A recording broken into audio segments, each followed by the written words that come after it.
Recentemente eu fiz um vídeo aqui no canal falando sobre uma moça que nasceu em uma seita e foi um vídeo que teve muita informação. Aparentemente a galera curtiu esse conteúdo e é exatamente por esse motivo que eu resolvi trazer outra história. E uma coisa bizarra que eu queria compartilhar com vocês é que eu descobri que tem muita gente compartilhando histórias de quando elas nasceram numa seita. Então eu não sei se houve uma rebelião aí dos fiéis de seitas e agora tá todo mundo expondo na internet, ou essas coisas não eram faladas antes e agora a galera resolveu colocar a boca no trombone e vamos entender o que acontece. Mas antes deixa eu me apresentar pra vocês, eu me chamo Caroline Omori e aqui no canal a gente fala sobre tudo que é curioso, bizarro, assustador e que faz a gente se questionar, será que isso é verdade? Será que isso realmente é possível? Então se você gosta desse tipo de conteúdo, não perde tempo, já se inscreve aí, já se torne inscrito pra você não perder os próximos vídeos. A Lia resolveu compartilhar lá em 2023 como que foi crescer em uma seita. Ela fez na época alguns vídeos, só que só recentemente ela voltou nesse assunto para trazer atualizações. Primeiro, dos detalhes que ela deixou de falar naquela primeira leva e depois para contar como é que tá a vida dela agora. Mas a gente vai destrinchar nesse vídeo todos os detalhes dessa seita, inclusive ela dá nome, tá? Essa aí resolveu dar nome, sobrenome e endereço. Então vamos lá. Eu tô tremendo. Eu tô um tempão olhando essa câmera, tentando pensar numa forma de começar esse vídeo. Mas eu vim aqui pra falar da minha vida e como eu nasci numa seita no Brasil. O nome dessa seita era Children of God, ou The Family International. E aqui no Brasil, tradução Meninos de Deus ou A Família Internacional. E eu nasci nela, fui criada mais ou menos até os 13 anos, e era uma seita, como todas as seitas, que insana, maluca, enfim, por onde começar?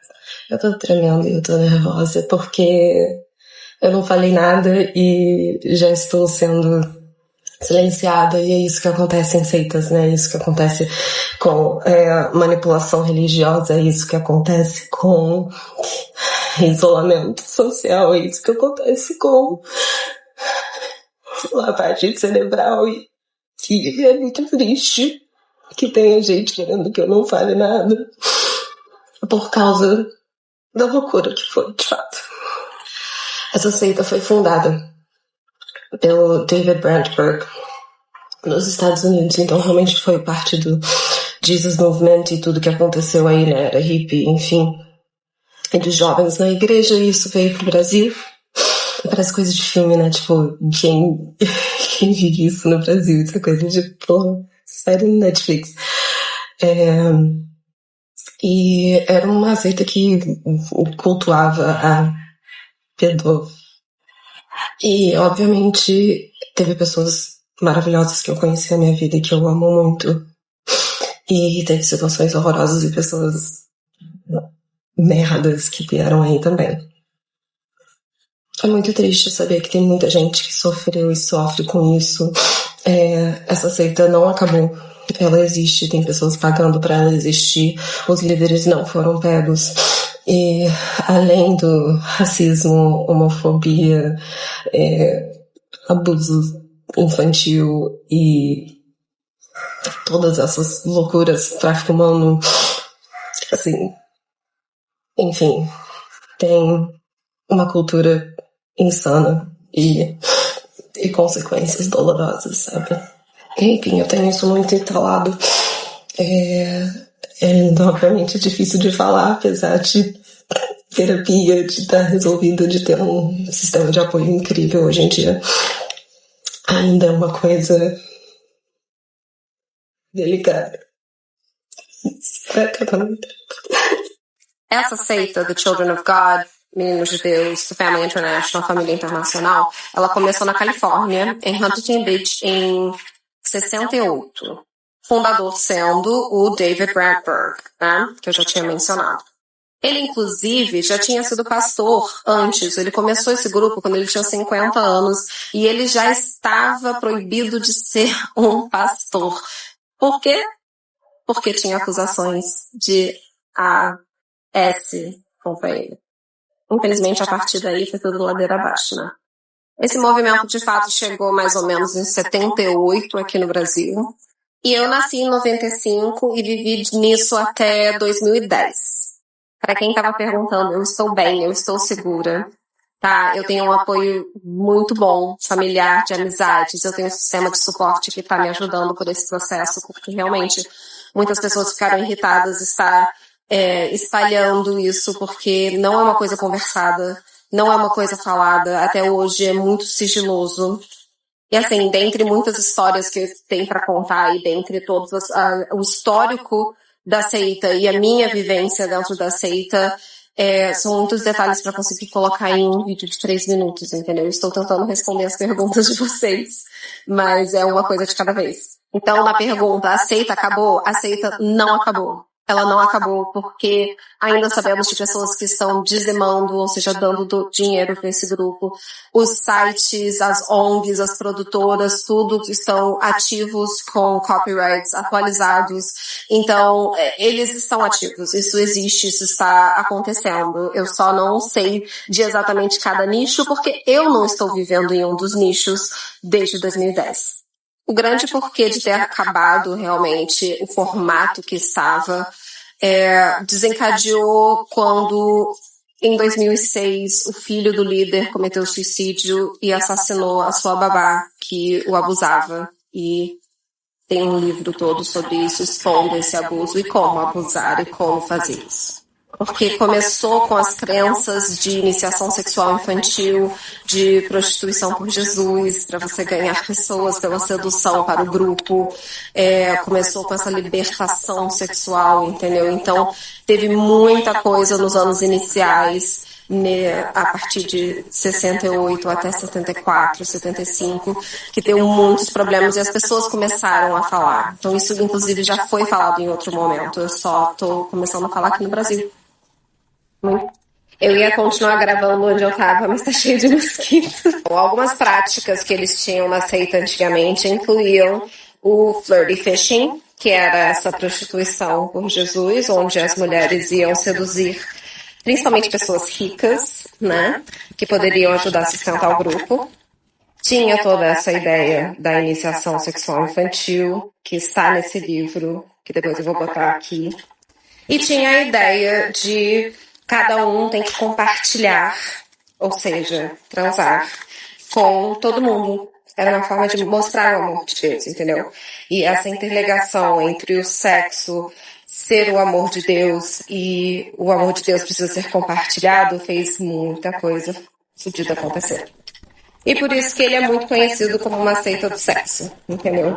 Porque essas coisas foram denunciadas, essas coisas foram reprimidas e, infelizmente, vítimas que passaram por situações difíceis com isso não tiveram nenhum acolhimento, nenhum cuidado, nenhum... É bizarro. Então, o grupo chegou a mudar as regras, eles mudaram um livro chamado The Charter, e eles repudiaram o sexo infantil. Preferido. Só de curiosidade, esse livro tem 60 páginas, e sobre essa coisa do abuso infantil, é menos de um parágrafo. E aí querem dizer que tecnicamente ficou tudo no passado, e tudo acabou. Mas estamos aqui. Várias vítimas. Gente, eu tô assim. Eu tô um pouco chocada, na verdade, porque a primeira história, né, que a gente viu sobre uma seita tinha, lógico, a questão da opressão religiosa, de as mulheres serem tratadas de uma forma inferior, de você não poder interagir com o sexo masculino. Existia uma opressão feminina.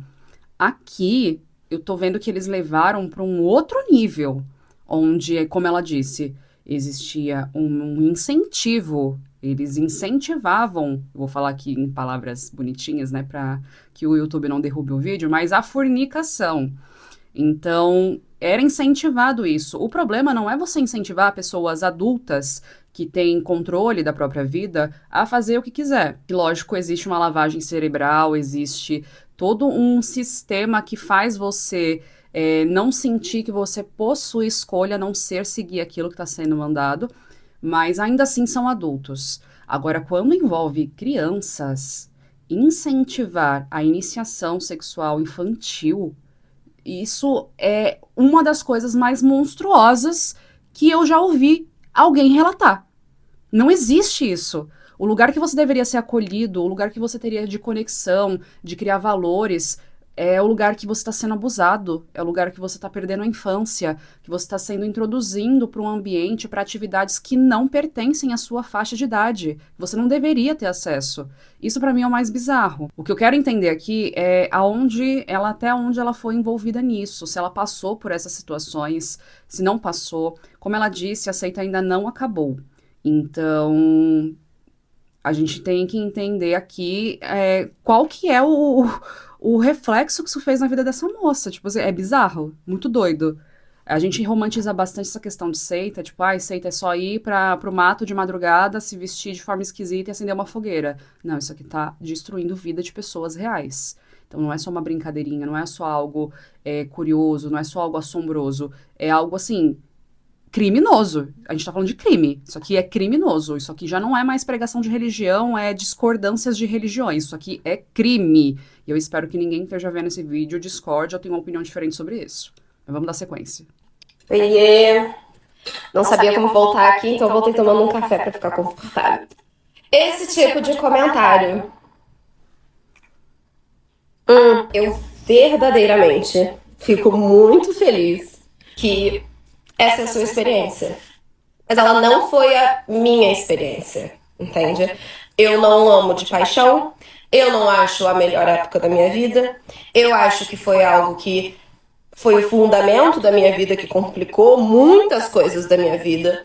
Eu não estaria lidando com dezenas de traumas e dificuldades, como não conseguir falar não, dificuldade de interagir em público, ataque de pânico por achar que o mundo está acabando e eu tenho que salvar o mundo. Por ter trabalhado com coisa uma vida inteira e não ter ganhado dinheiro em cima disso. Por acreditar em coisas tão bizarras e lúdicas e fantasiosas e aí alguém falar assim, não, tudo mentira. Então assim, se essa é a sua experiência, não foi a minha. E a questão de seitas é que a maioria das pessoas não tem uma experiência incrível, maravilhosa, perfeita, tchananã. Então eu sinto muito, mas eu estava apenas contando a minha história, a minha perspectiva, o meu sentimento, o resultado que gerou em mim. Que por acaso muita gente consegue se relacionar. Muita gente de outras seitas consegue se relacionar. Muita gente dessa seita consegue se relacionar. Essa é apenas uma das seitas mais famosas e notórias por... Então, que bom que a sua experiência dentro de uma coisa que poderia ser tão horrorosa, que poderia ser tão traumatizante, foi uma experiência legal pra você. Mas, infelizmente, não é a história de todo mundo. Não, eu acho bizarro uma pessoa falar, nossa, mas eu tive uma experiência ótima lá. Aqui a gente não tá falando sobre experiências particulares. Ela tá contando a história dela pro ponto de vista dela, de como foi pra ela. Só que existe uma questão aí geral, gente, tem notícias, tem livros, tem documentários falando sobre como, né, é a doutrina de abusos, de violências que acontecem lá dentro. E se você cega os seus olhos, você fecha os olhos pra uma situação dessa, porque não aconteceu com você e a sua experiência está sendo ótima, meu amor, já fala com o coveiro porque você tá morta por dentro. Já pede pra te enterrar. Você se joga na vala e fecha a tampa do caixão. Porque assim, a alma já foi. Porque não existe isso. Não quer dizer que eu fui num lugar onde todo mundo foi maltratado, onde todo mundo foi humilhado, e eu fui a única pessoa que não teve uma experiência ruim, que eu vou defender esse lugar. Não, eu vou me compadecer pelas pessoas que passaram por coisas que eu não passei, porque isso é ser empático, porque isso é ser humano. Então, assim, enfim, né? Vamos ver, vamos continuar, que eu já fiquei nervosa aqui. Meu nome é Lia Veiga e eu nasci na seita The Children of God ou The Family International, uma das seitas mais notórias e conhecidas mundialmente por sua. Fiz um outro vídeo aqui falando um pouco dos fundamentos dessa seita, que foi quando foi fundada, quem era o líder, mas eu não falei um pouco do que a gente vivia dentro. Quero começar pelas proibições para explicar um pouquinho como a minha vida realmente foi completamente diferente da sua. Começar que eu não estudei em escola. Eu segui um programa chamado homeschooling, que é baseado num programa americano, apesar de ser proibido aqui no Brasil até hoje. Então eu nunca estudei normalmente e formalmente como seria numa sociedade normal. Outra coisa que aconteceu foi que eu nunca fui vacinada. Uma das minhas primeiras vacinas, inclusive, foi a de Covid-19. E isso era uma prática completamente comum dentro do grupo. E seguindo essa ideia de isolamento social, toda seita tem um pouco desse conceito de nós versus eles. Que nós no grupo sabemos a verdade completa, absoluta, total, e todo mundo fora do grupo, ou do sistema, que era o que a gente chamava dentro dessa seita, é o errado. Então, se alguém quiser te informar ou te influenciar, eles estão fora do espírito, eles estão vindo pelo diabo, eles estão fazendo algo errado, e você tem que não só salvar eles, como também, ignorar completamente o que estão te falando. No entanto, a gente realmente não tinha amizade com ninguém de fora do grupo. Até pessoas que não moravam e conviviam diariamente dentro das comunidades, lares, eles ainda eram pessoas que frequentavam o grupo. A gente chamava de membros ativos ou de ovelhas, como é conhecido em outras igrejas também. Já que não podíamos ter contato com ninguém de fora, a gente não podia trabalhar fora, a gente não podia estudar fora, a gente também não podia consumir absolutamente nenhuma mídia de fora. Então, músicas, séries, programas de qualquer tipo, tudo proibido.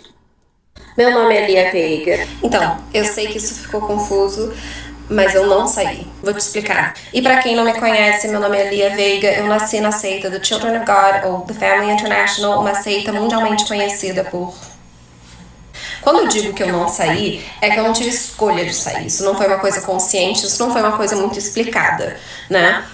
Chegando ali na minha pré-adolescência, já vinham avisando que algumas coisas iam mudar, que a estrutura estava mudando, e deram pra gente um discurso muito bem preparado pra gente poder explicar o fim da seita. E é o fim, entre aspas, porque a gente sabe que essa seita está ativa hoje em dia, online, através de ONGs, e isso torna muito difícil alguém ser denunciado e, caso, responsabilizado. Então a explicação que era pra gente dar para os outros, e tanto que foi dado pra gente com as palavras bonitinhas, foi que dissipou, por questões econômicas, de estrutura do mundo, que os nossos grandes doadores, como a gente vivia por fé, os nossos grandes doadores não estavam mais podendo contribuir tanto, então os lares não podiam ter tantas pessoas e começaram a incentivar que a gente fosse estudar em escolas, que a gente fosse começar a trabalhar, e apesar de terem níveis dentro da seita que poderiam trabalhar fora da seita, ou ter algum tipo de contato, que foi um afrouxamento que eles foram fazendo assim ao longo dos anos, né? Ainda todo mundo vivia numa estrutura que girava em torno da seita. Então mudar isso já foi, para nós que vivíamos lá dentro, parecia que tinha acabado. Entender que não acabou, teria que vir de questionamentos que eu não consegui ter naquela época. Sobre denunciar, nós estamos tentando há um tempo e tá muito difícil, é muito difícil. Infelizmente, a maioria dos abusos que eu tenho pra contar, e todas as pessoas e as vítimas que estão aí tentando denunciar também, são coisas que aconteceram muito tempo atrás. Isso já dificulta bastante. Fora isso, para as outras pessoas que participaram da seita, você lembra que é mundial. Então essas coisas aconteceram com pessoas de nacionalidades diferentes, em países diferentes, que eles não têm uma comprovação certa, eles não sabem nem por onde começar, e isso realmente complica para todos os sobreviventes que estão aí tentando fazer alguma diferença, tentando ter alguma justiça para centenas de pessoas que sofreram dentro dessa seita. Então, eu sei que isso... Eu tô tremendo. Eu postei esse vídeo um pouco mais de um ano atrás, e tô vendo os comentários de vocês perguntando onde estou, o que aconteceu. Minha vida aconteceu, ela continuou. E é muito difícil a gente tá abrindo caixinhas de traumas e de dificuldades e de coisas que a gente não tem entendimento claro que aconteceu. E desenrolar isso na internet não ia ser a coisa mais saudável. Mas estou de volta e estou aqui para falar mais coisas e um pouquinho também de como foi esse último ano. Acho importante ressaltar que estou segura, tá? Também tenho uma ótima rede de apoio. Estou constantemente processando uma quantidade absurda de coisas que são muito detalhadas e minuciosas, que atingem todas as áreas da minha vida, sabe? Então é muito difícil explicar pra vocês uma coisa que eu estou ainda entendendo aos poucos, sabe? Nesse último ano, depois que esse vídeo foi postado, eu dei mais de 20 entrevistas, com certeza mais de 20 entrevistas. Todas essas entrevistas, somente um artigo saiu, que é esse que foi no UOL. Aquela primeira foto sou eu, essa sou eu. E junto com mais 2 sobreviventes maravilhosas que estão nomeadas dentro desse artigo, a gente contou um pouco do que passamos. O que aconteceu, gente? O que aconteceu? Honestamente, uma vez que eu abri essa caixinha de Pandora, eu comecei a prestar muito mais atenção em todos os meus sentimentos sobre isso. E com muitas conversas e trocas com outros sobreviventes, a gente vai reavivando certas memórias que a gente não necessariamente queria lembrar, não.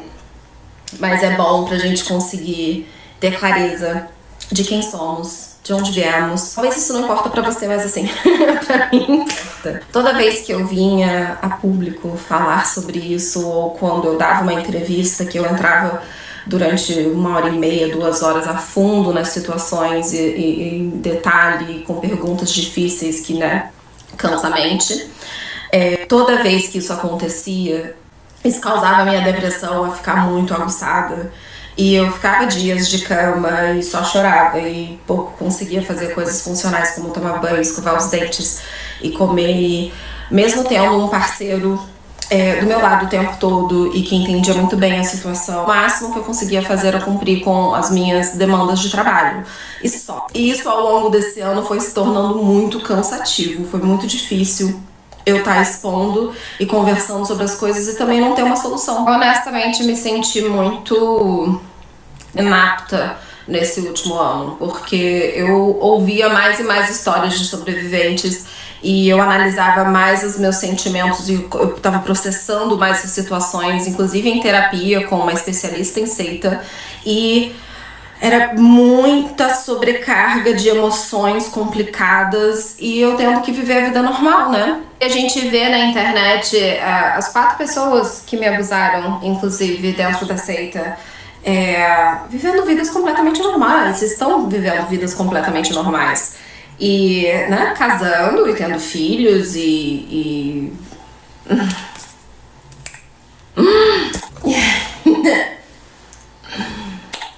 Toda vez que chegava uma informação nova assim, era sempre muito difícil de processar. Sinto que eu tô num momento um pouco diferente, sinto que tenho mais coisas que eu preciso botar pra fora, que eu quero falar. Até parei aqui o vídeo lá no meio, porque, gente, me causou um sentimento muito ruim esse vídeo. Eu tinha visto, né, um começo dos vídeos dela, mas eu gosto sempre de ter uma reação genuína aqui com vocês, então eu não assisto tudo. Então eu não achei que iria pra um lado tão difícil, para um lado tão cruel, para um lado tão pesado.